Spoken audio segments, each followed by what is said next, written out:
प्यारे बच्चों, आज हम कक्षा 7 के गणित विषय में एक नए टॉपिक के साथ आपके साथ हैं।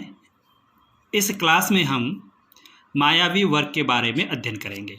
मायावी वर्ग क्या होता है, आप थोड़ा इसको समझने की कोशिश करेंगे। पहले हम वर्ग को समझेंगे। वर्ग एक प्रकार की आकृति होती है, इस प्रकार की आकृति होती है, ये वर्ग है।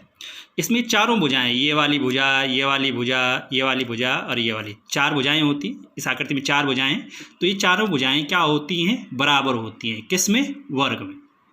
ठीक है ना। वर्ग ये इस तरह सा जो भी आकृति है, इस तरह से इसमें चारों भुजाएं बराबर होती हैं और ये प्रत्येक कोण 90 अंश का होता है वर्ग में। तो यहाँ पर आपने सिंपली ये देखनी है कि अगर ये चार भुजाएं इस प्रकार की आकृति आपके पास है तो ये क्या है, वर्ग है। तो इसी प्रकार से यहाँ पर देखें, इस चित्र में हमने यहाँ पर बनाया है ये मायावी वर्ग से आप क्या समझेंगे। यहाँ पर देखो, ये आपकी ये एक वर्ग है। जैसे मैंने ऊपर अभी बताया, एक भुजा ये हो गई, ये वाली, एक भुजा ये वाली हो गई, इसी तरह से एक भुजा ये वाली हो गई और एक भुजा ये हो गई, जैसे ये ऊपर हमने अभी बताया था। ये बाहर बाहर की जो लाइन है, चार लाइनें हो गई, ये क्या है, एक वर्ग। अब ये वर्ग मायावी वर्ग होगा या नहीं होगा, ये आपने अध्ययन करना है। तो इसके लिए क्या करना है, इसके लिए कुछ जानकारी आपको प्राप्त होनी चाहिए। पहले देखो, जो ये वर्ग है, इस वर्ग में देखो ये लाइनें खींच दी हैं, अंदर दो खड़ी। देखो ये बाहर की तो लाइन, बाहर का वर्ग तो ये हो गया, बाहर की जो लाइनें हैं चार लाइन, 1 2 3 और 4 लाइनें, ये 4 लाइनें हो गई।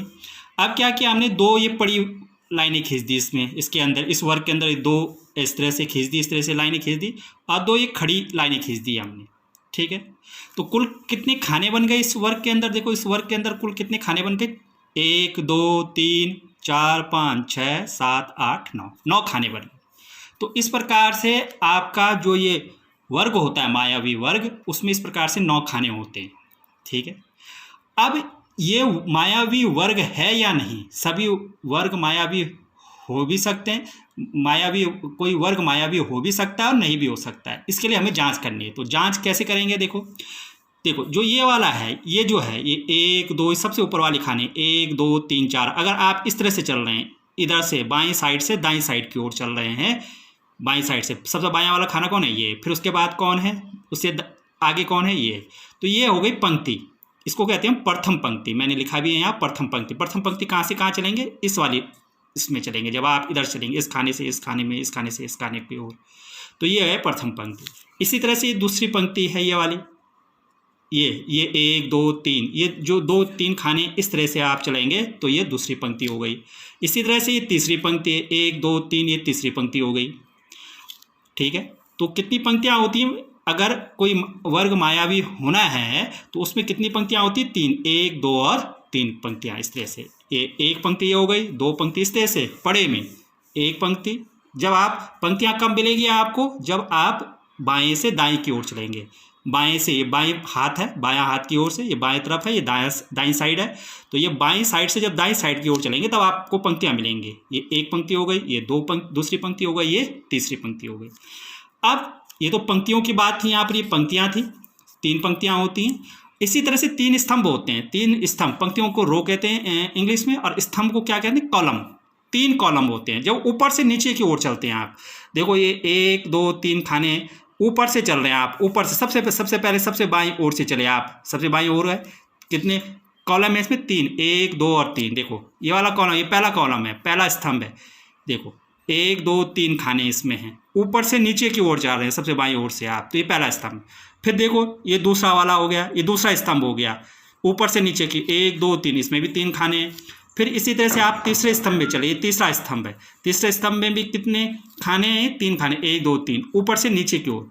तो जब आप ऊपर से नीचे की ओर इस तरह से चलेंगे, ये पहला स्तंभ हुआ, फिर ये दूसरा स्तंभ हुआ, फिर ये तीसरा स्तंभ हुआ। तो आप देख रहे हैं कि इस वर्ग में 3 पंक्तियाँ हैं, एक पंक्ति, 2 पंक्ति, 3 पंक्ति। इस तरह से पड़े में चलेंगे तो 3 आपको पंक्तियाँ मिलेंगी, और इस तरह से खड़े में चलेंगे आप तो क्या मिलेगा, आपको स्तंभ मिलेंगे। अब इसमें विकर्ण भी होते हैं। देखो 2 विकर्ण होते हैं। वर्ग के कितने विकर्ण होते हैं, 2। तो देखो यहाँ पर आपको दिख रहा होगा, ये देखो इधर से जब चलेंगे, इस तरह से आप चलेंगे, इस तरह से, यहाँ से ये है, मैंने तीर का निशान भी दिखा रखा और यहाँ तक दिखा रखा 3 का।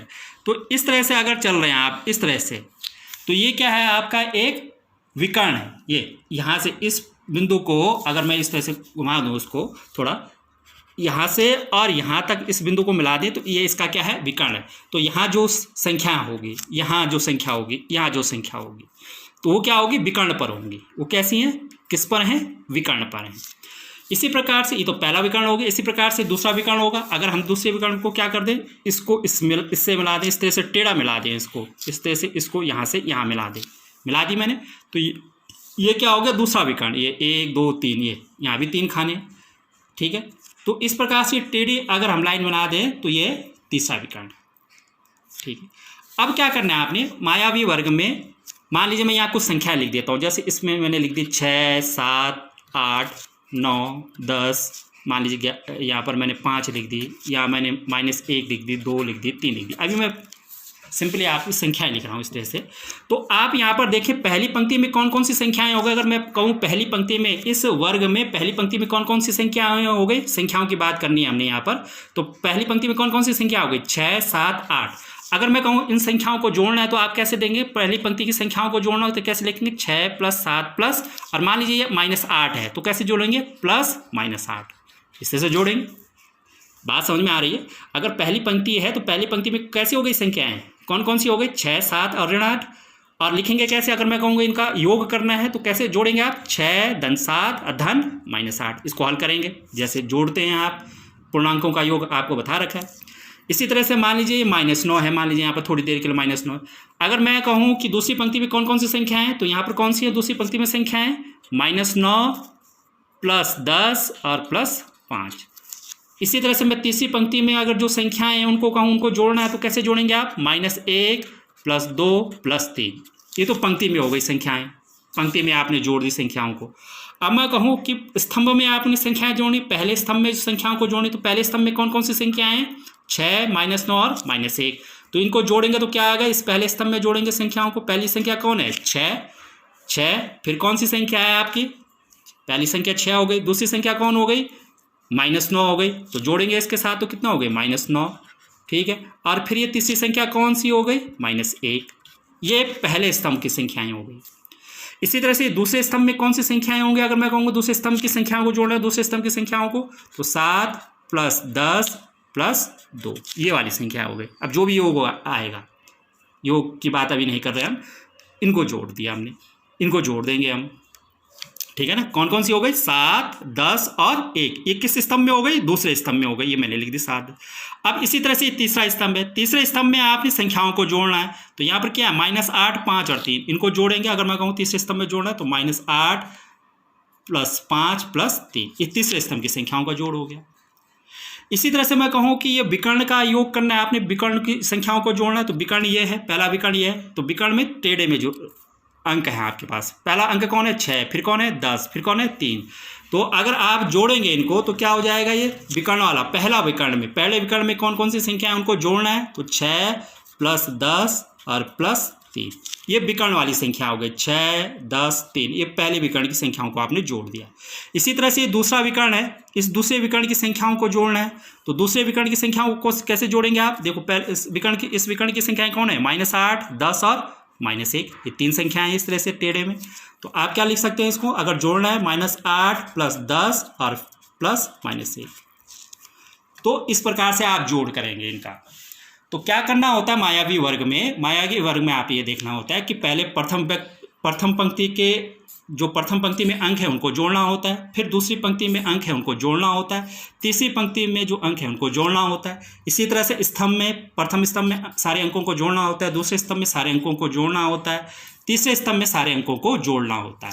इसी तरह से पहले विकर्ण में सारे अंकों को जोड़ना होता है, और इसी तरह से दूसरे विकर्ण में सारे अंकों को आपने जोड़ना होता है, उनका मान निकालना होता है, जोड़ के कितना आ रहा है। अगर इन सब का जो योग आ रहा है वो समान है, एक जैसा है, तो कैसा वर्ग कहलाता है, तब मायावी वर्ग कहलाता है। प्रथम पंक्ति का योग मान लीजिए 6 आया, दूसरे पंक्ति का योग भी मान लीजिए 6 आया, तीसरी पंक्ति का योग भी मान लीजिए 6 आया, इसी तरह से ये स्तंभ का योग भी 6 आया, इसका भी 6 आया योग, इसका भी 6 आया, तीसरे स्तंभ का भी 6 आया। इसी तरह से पहले विकर्ण का भी मान लीजिए 6 आया, दूसरे विकर्ण का भी 6 आया। योग, यानी सबका योग मान लीजिए एक ही संख्या आ रही है, 6 ही आ रही है या 5 ही आ रही है या 7 ही आ रही है, मतलब कोई एक संख्या आ रही है, सबका योग, प्रथम पंक्ति, दूसरी पंक्ति, तीसरी पंक्ति, प्रथम स्तंभ, दूसरे स्तंभ, तीसरे स्तंभ, पहला विकर्ण, दूसरे विकर्ण का योग अगर एक ही संख्या आपको मिल रही है तब वो कैसा वर्ग कहलाता है? ये मायावी वर्ग। तब हम कहेंगे ये वर्ग कैसा है? मायावी। तो यही हमने यहाँ पर परिभाषा भी लिखी है कि प्रत्येक पंक्ति मतलब पहली, दूसरी, तीसरी जो है प्रत्येक पंक्ति, और प्रत्येक स्तंभ मतलब प्रथम, दूसरा, तीसरा जो स्तंभ है, ठीक है, प्रत्येक स्तंभ एवं प्रत्येक विकर्ण, ये पहला विकर्ण है और ये दूसरा विकर्ण है। तो प्रत्येक पंक्ति, प्रत्येक स्तंभ या एवं प्रत्येक विकर्ण की संख्याओं का योग अगर क्या हो? समान। मैंने कहा ना, अगर आप इनका योग कर रहे हैं, इनका योग कर रहे हैं, इनका योग कर रहे हैं, इसी तरह से स्तंभ का योग कर रहे हैं, इसी तरह से विकर्णों का योग कर रहे हैं, अगर सब को जोड़कर, सभी को जोड़कर आपको एक ही संख्या प्राप्त हो रही है, तब वो वर्ग कैसा कहलाएगा? मायावी वर्ग।